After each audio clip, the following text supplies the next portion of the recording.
writing in life. To write your own language with your own writing came from you. It's almost impossible to do that. This is why Europe, they don't have their own writing. Yeah, yes, you see. Even the Greek alphabet is not from Greeks. Yes. Even what you call a Roman alphabet, A, B, C, D, is not from Rome. It's not their own invention. Now we call that A, B, C, or A, B, C. Even, doesn't mean even what? When you say A, which the meaning of A or B came from where? Doesn't mean what? I mean, why does that mean nothing? Because we came from somebody else. Yeah, it's meaningful for them, but when you copy, you drop the meaning. It became just A, B, C.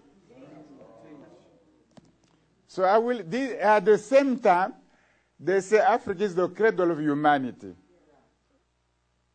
That means as Homo sapiens, as Homo, that's physically, biologically speaking.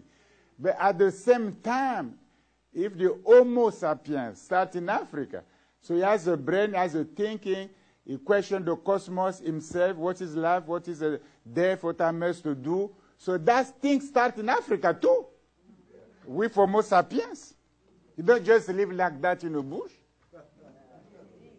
He has a question because you have the same brain even now. So the same universe, the same nature. So basically the same questions. The answer can change, but you have basically the same question because you have the same equipment and you have the same universe. So Africa is not just the cradle of many things, mathematics, but I will show that Africa is also the cradle of a writing system. This usually, we don't talk that too much about that. Because to have your own script, to write your own language, it's almost impossible to do that. Even Russian alphabet is not their alphabet. Yeah, it's a Greek alphabet. But the Greek alphabet is not from Greece. It's from a Phoenician. Phoenician's alphabet is not from Phoenician people either. You see? This is a known, but we never focus on that. But you have a script everywhere on the continent, not just the Nan-Valley, Meroitic, Nubia, Somalia script, Kemet, but everywhere on the continent. But we don't do research enough. Yes. Because people doesn't want to do that. They know that is the most difficult thing to do, so we don't want to study that. If African people they don't study, we don't study either. They must do their own job. So we must study. It's very difficult to invent a script in the world. It's almost impossible to do that. It's more easier to borrow. Yes. It's more easier. It's the most difficult to do. So I will try to this is why my lecture is Africa is the cradle of writing. You have seen it? Yes. So this also, Kemet has a lot of influence. They're the same country with Kemet and Nubia, the same ensemble, the same complex of culture. But Kemet give also influence also East, what they call Near East. But they're not the same civilization. You see, they make the difference. Now they want to bring Kemet more from East region than from African region.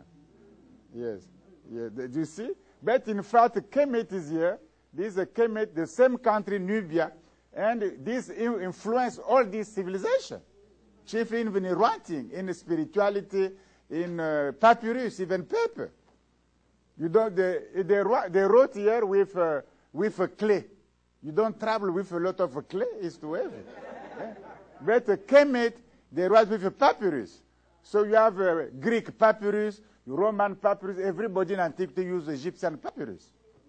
Yeah, it was beautiful support to write. It was not a clay. Grand Lodge of Kemet. 2667 BC. In Egypt, a new king is crowned. He is Djoser, the second ruler of Egypt's Old Kingdom period. Djoser would establish a reputation as a wise and pious ruler. Even 2,000 years after his death, he would remain the model Egypt's later pharaohs sought to emulate. The pyramid builders began their quest for architectural perfection at a place called Saqqara. It was there in the year 2667 BC that an enterprising young pharaoh named Djoser claimed the throne and commissioned the world's very first stone superstructure. His tomb project would solidify Egypt's standing as the world's most advanced civilization. To find a whole lot of things, not only their steel smelting machines. The same year we found they had astronomical observatories 300 years before Jesus. It was found in Kenya at Namorotunga, where the Africans were plotting a whole series of stars and constellations. They built an observatory with several alignment points, and on the basis of those alignments, they built one of the most accurate of prehistoric calendars. And then fine anthropologists like Marcel Griol and German Deitelin went in West Africa and found the Dogon, an unusual people. Ogotomeli, one of their elders, sat down for 21 days non-stop, only stopping to sleep and eat, and spoke out several books. And then you find the African highly sophisticated. He is plotting star systems. The Dogon spoke of an invisible star, a white dwarf, which we had never seen in modern astronomy. They not only saw it, they plotted its orbit right up to the end of the 20th century, up to the year 1990. It's dead correct. They showed that although it seemed to be a tiny star, it was the heaviest type of star in our galaxy. Our machine showed that is dead correct. They said it had an elliptical orbit of 50 years around its parent star, Sirius A, and an orbit on its own axis. Our machine showed it had a 50-year orbit. We haven't caught up with the one-year orbit yet. They pointed to an object flashing and darkening, contracting and expanding within the region of Sirius B. The Einstein orbiting satellite found that 3.5 years ago. Do you know when the Africans found that? 5 centuries ago. They claimed, you see, Hippocrates taking sections out of the work of earlier Egyptian writers without giving any credit to them at all. Pythagoras, the Pythagorean theorem was worked out long ago. Pythagoras spent 7 years, some people say 22 in Egypt. And he comes back with all this, even medical theories, and brings it all back to Greece and all the claim. All the great European scholars went to Africa. Thales of Miletus, Democritus, Pythagoras, Eudoxus. There's a whole list of them walking into Africa, picking up things from astronomy, geometry, medicine, etc., and going back home and claiming it to be theirs. Father of this and father of that, when they're the children. You go and look at their medicine. I spoke in Atlanta to the Center for Disease Control. Africans had aspirin before us. They were using Salix capensis, which is salicylic acid, the main active ingredient in aspirin. They were using tetracycline 14 centuries ago in Nubia. They found the yellow-green flash of tetracycline in Nubian bones 14 centuries ago. They only started using that antibiotic in America in the 1950s. They pioneered in several operations. They pioneered in the cesarean operation. Dr. Finch has written a fine thing on the cesarean. At the time when that operation was experimental in Europe, people like Dr. Felkin went into Africa and observed the Banyoro surgeons performing the cesarean, and the mother was hale and hearty after 4 or 5 days. No woman survived the cesarean in Europe in the 1870s. None. No woman survived. And they observed the operation, the way they stitched, the way they opened the belly, the kind of instruments they used. They observed they were using one of the instruments, the cautery iron, with such fantastic skill. It was very minor tissue damage. It caused great ruptures in the European hospitals. They found that Africans were using both anesthetics and antiseptics in their operating theaters at that time, when in Europe, Lister had only introduced antiseptics 2 years earlier than the witness of this operation, which the witness said must have been going on for quite a while because the Africans were performing with routine skill what was then experimental surgery in Europe. No wonder Mama sent me to college. No wonder she said, son, remember the powers in the knowledge. They gonna go to butter. the arch of Septimus Severus, and by the way, he's talking about an African emperor of Rome, Septimus Severus. You understand Egypt that much more when you consider that even the paper you use here to write your Greek letters in your fraternity and your sorority, where did it come from? Is it papyrus in Greece, any place? Huh? I ask you, your first of your Greek so-called philosophers coming down, I ask you, where did Thales, your so-called first philosopher, and I ask you, you professor of philosophy here, how did you get the Greeks as philosophers? Where did Thales go to school? From Thales all the way down to Socrates. Socrates being the creation of Plato. From Socrates down to Aristotle, so-called pre-Socratian and post-Socratian philosophers. Where did they come to school? All of them came to Egypt in school except Socrates because he's the creation of Plato.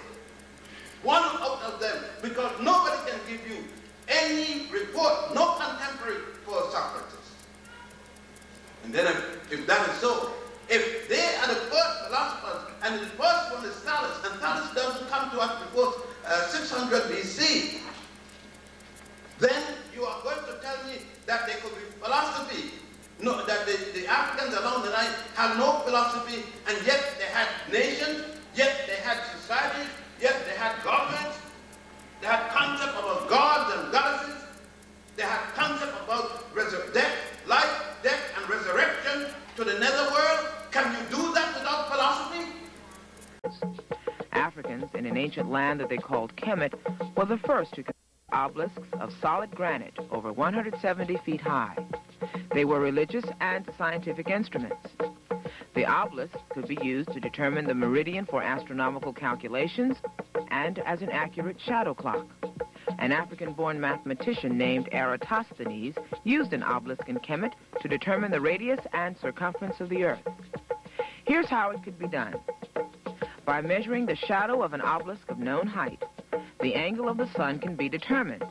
Then, traveling a known distance and measuring when the sun is directly overhead, as evidenced by the absence of shadow, suggests that proportion which can be easily solved for the radius and circumference of the Earth. This milestone in history demonstrates that African technology was advanced and thorough enough to prove the Earth was round long before Columbus made his voyage. Based upon anthropological and archaeological finding, there have been a very old period. For example, in Southern Africa, in Swaziland, there is a 43,000-year-old iron mine found there. So that would indicate, we're talking about 43,000 years, meaning that since we're dealing with historical record, it matches most of the things that we find along the line, and more specifically in Egypt, where we go back to the Sibyllian period. The Sibyllian, the first and second period in Egypt will be about 125,000 BC.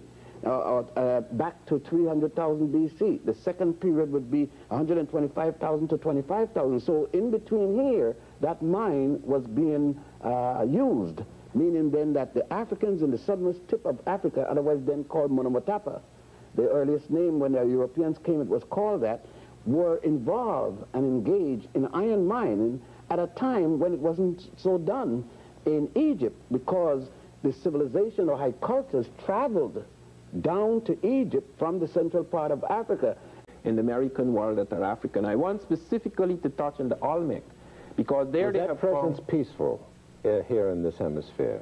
Yes, with the exception, we have one instance where we have battles between the Africans and the Americans off Quaricoa, where they found that the Africans were fighting. They had a settlement and they were fighting with Native Americans. But in the case of the Olmec, where they made their most tremendous impact, the evidence is that it was a peaceful affair, that the Olmec incorporated them into their priest caste. They found the skeletons of Africans, 13.5% among the ruling class in America in that period, that pre-Christian period, where Zinski, the Polish skull expert, showed that it was a high percentage, and even 200 years later, It was only low, like 4.5%, but not among the common people, among the ruling class. They were incorporated.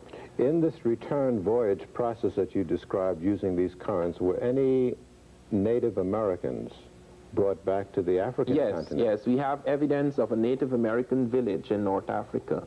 We have evidence of an accident occurring the other way in the circular current. This is, of course, late pre-Columbian, before Columbus, but just about 50 years before Columbus. We also have something which has been checked out of something around 62 BC, where 7 American Indians seem to have been shipwrecked off the coast of Europe, and they were picked up by the Germans, the Suavians, and they were taken to the Romans. And about 600 or thereabout, the management of the church had so disgraced the religion until the people in this area began to ask some serious questions again, and a camel driver, who later to emerge as the Prophet Muhammad, first asked for reform.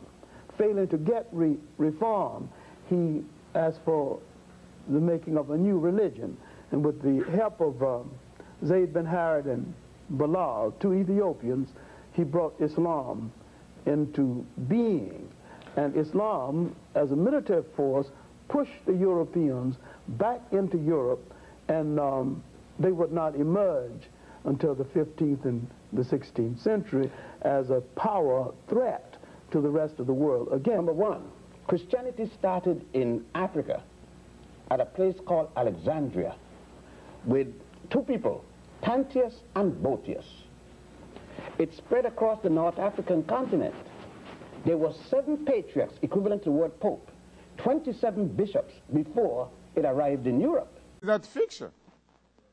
Yeah? But it's difficult to find the so-called Socognaton Bible. Go to internet, Socognaton Bible, it's difficult to find because they hide information always. You see, yes. And then you have from Greece, alphabet, it became more easier. You have also Latin alphabet. And Latin alphabet will be Rome. Since Rome is the Roman Empire, it will spread the writing in Spain, in Portugal, Iberia, in Gaulish countries, France, in Germany, Anglo-Saxon. They don't have their own script.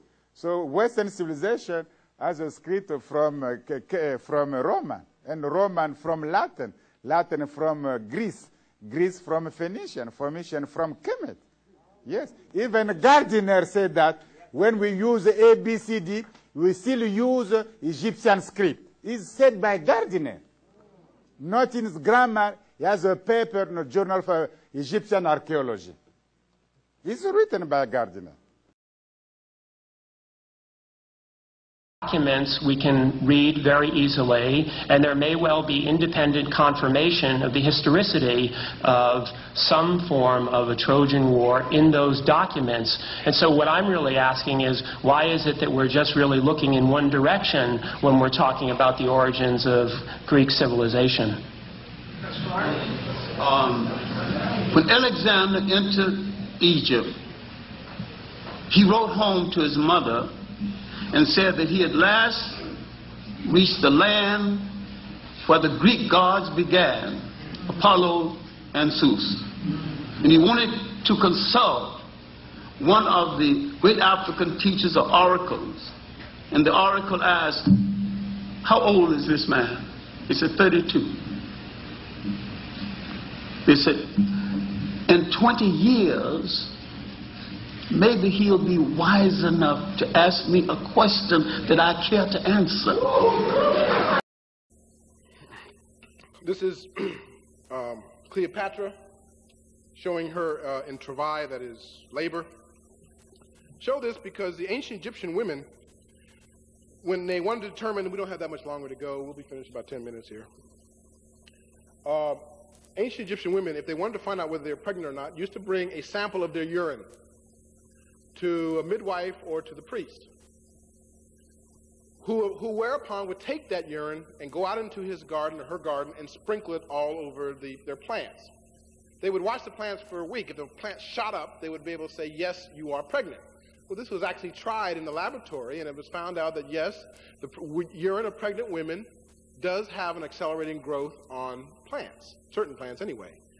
Now this was fast, and then I had a corroboration about this from an entirely unexpected source. I think about 6 to 8 months ago, a gentleman from Nigeria came and said, well, now I understand something. He says, in my country, when we want the cola nuts to grow fast, we sprinkle the urine of women on it, particularly pregnant women.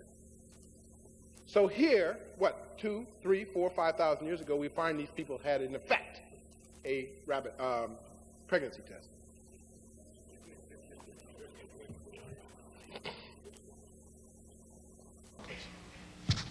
The pyramid rises to a height of 481.5 feet. It is built of 2.7 million blocks of stone. The smallest stone is 2.5 tons, and the largest stone is somewhere between 70 and 100 tons. If you were to take the intact masonry of the Great Pyramid, by the way, can you hear me in the back? I don't want you to miss any of this. If you could take all of the intact masonry of the Great Pyramid and cut it up into 1-foot blocks, you could build a wall that would circle 2/3 of the globe. And you know they built it without even using the wheel?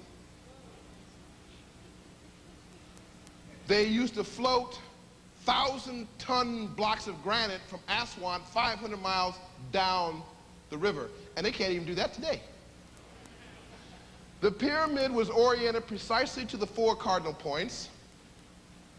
The base of the pyramid, the side of each base of the pyramid was 755 feet, 6 inches, with an average error of 1/10,000th.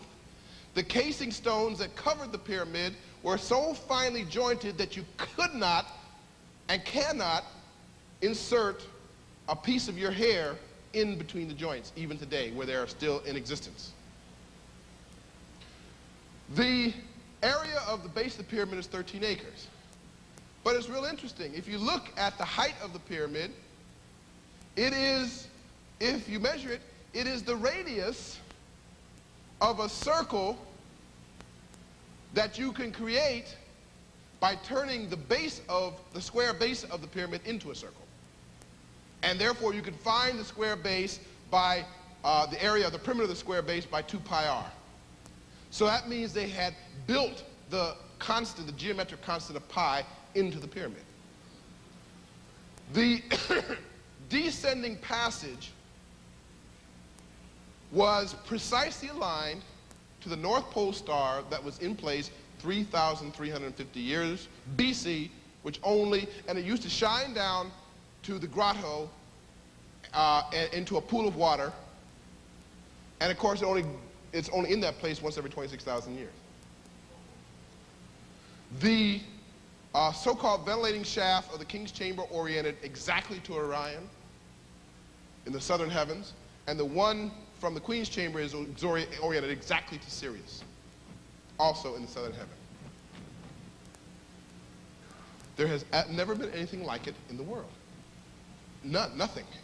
Do you know the other thing about the Great Pyramid?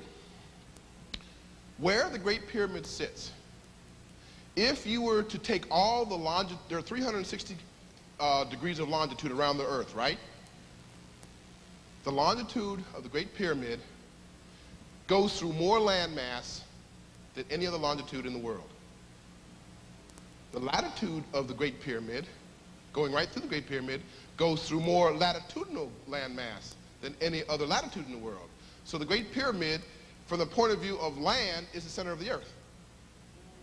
This is the reason why that not only in Egypt, but in Greece, Rome, Palestine, India, and China, build their cities in fixed intervals to the Great Pyramid. The Great Pyramid was the prime meridian. The prime meridian we got now going through Greenwich, England, is a complete artifact. It's not based on anything. The original prime meridian was the Great Pyramid. Next slide, please. This is a diagram of the Dogon version of the orbit of Sirius B around Sirius A, and that's a modern astronomical diagram on the right. And this is what they call a linear extension model on the left, based on the African model of path of Sirius A and Sirius B. and the right is a modern astronomical diagram, which is absolutely the same all the way out to 1990. And what is fascinating to me about the Dogon, among the many things that fascinate me about them, is they have 4 calendars. A calendar based on the sun, the moon, Sirius, and a 4th one based on the cycles of Venus. You see, people take calendars for granted.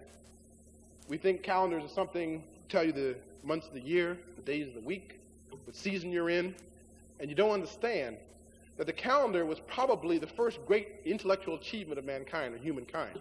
Because in order to invent a precise and accurate calendar, you have to know the precise movements and predict the precise movements of whatever heavenly body is the basis of your calendar, whether it be sun, moon, or stars.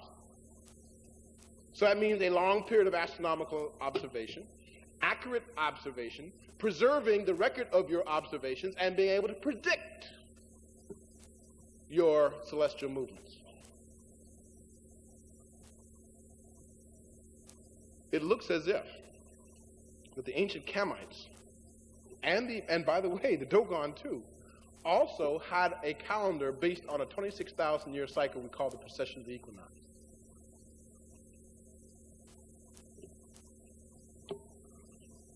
If there is such thing as a father of medicine, it is this man or it is no one, Imhotep. Even though he lived 3,000 years before Hippocrates, we actually know more about him than we know about Hippocrates. We knew who his parents were, we knew where he was born, where he was raised, what he did. He was, as Sir William Osler, and this was Osler's institution right here. Osler practically founded this institution, did he not?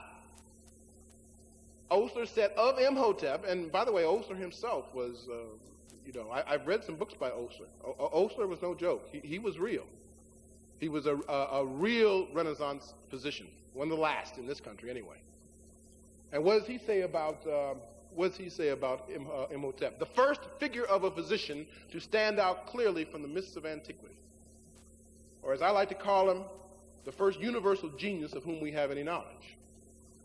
He was prime minister under Djoser, so therefore a statesman. He was renowned as a philosopher and a purveyor of oral wisdom. He was an architect of genius, having designed and built the step pyramid of Saqqara, but above all, he was a divinely gifted physician. So great was his renown as a physician that by the 6th century BC, he became deified as a physician and worshipped by the Greeks, including Hippocrates, because Asclepios was identified with Imhotep. So when you worship Asclepios, you would worship Imhotep. So in the Hippocratic Oath, when the physician says, I swear by the god Apollo and I swear by the god Imhotep, I swear by Asclepios, he is in fact swearing by Imhotep.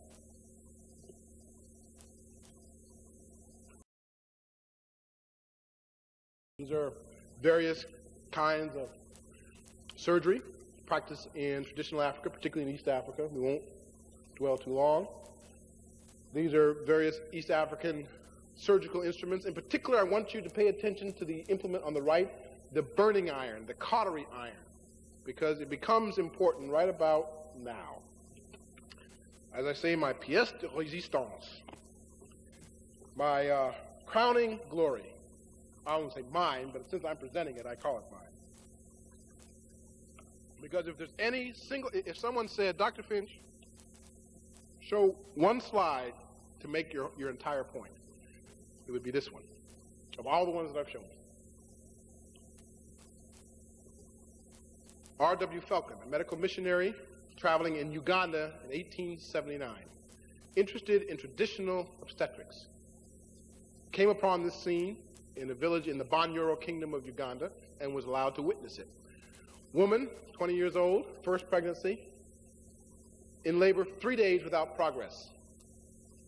3 men, one holding her abdomen, the other holding her stomach, and the other, as you see the surgeon, poised with a knife. Mutters an incantation, takes banana wine, alcohol, washes his hands with it, washes the abdomen with it, then proceeds to cut her from the xiphoid process down to the pubis symphysis in what today is called a classical incision. Takes the cautery irons one by one, slitting off the bleeding points, opens up the peritoneum, opens up the uterus, takes out the baby, cuts the cord, clamps it, hands the infant to an assistant, then seals off the bleeding points again with the cautery iron that I showed you, turns the woman over on her side so the amniotic fluid would spill out, turns her back on her back, takes his fingers and goes inside the uterus and dilates the cervix from within. Now, the obstetricians and gynecologists in the room know what the significance of that is. You have to do that in order to let postpartum blood escape.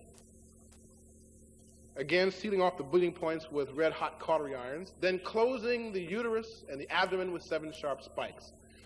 Falcon observed mother and child for 11 days. The mother had 2 days of fever, which disappeared, and after 11 days, mother and child were alive and well.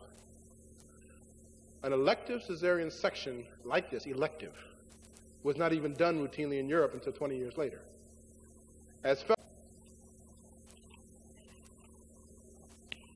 This was found.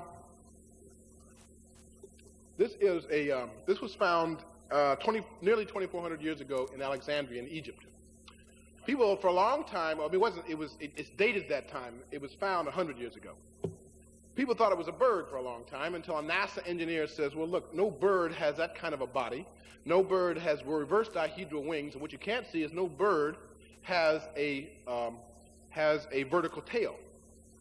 He says what this was 2,400 years ago is a glider, an aerodynamically sound glider. Now, don't come out of here and say Dr. Finch says that the Egyptians invented powered flight, that they beat the Wright brothers by 2,400 years. And I'm not saying that, but they were experimenting with aerodynamics, aeronautics, 2,400 years ago. As I am fond of saying, to quote Solomon, there's nothing new under the sun, or the Finch corollary is, the only thing that's new is that which has been forgotten.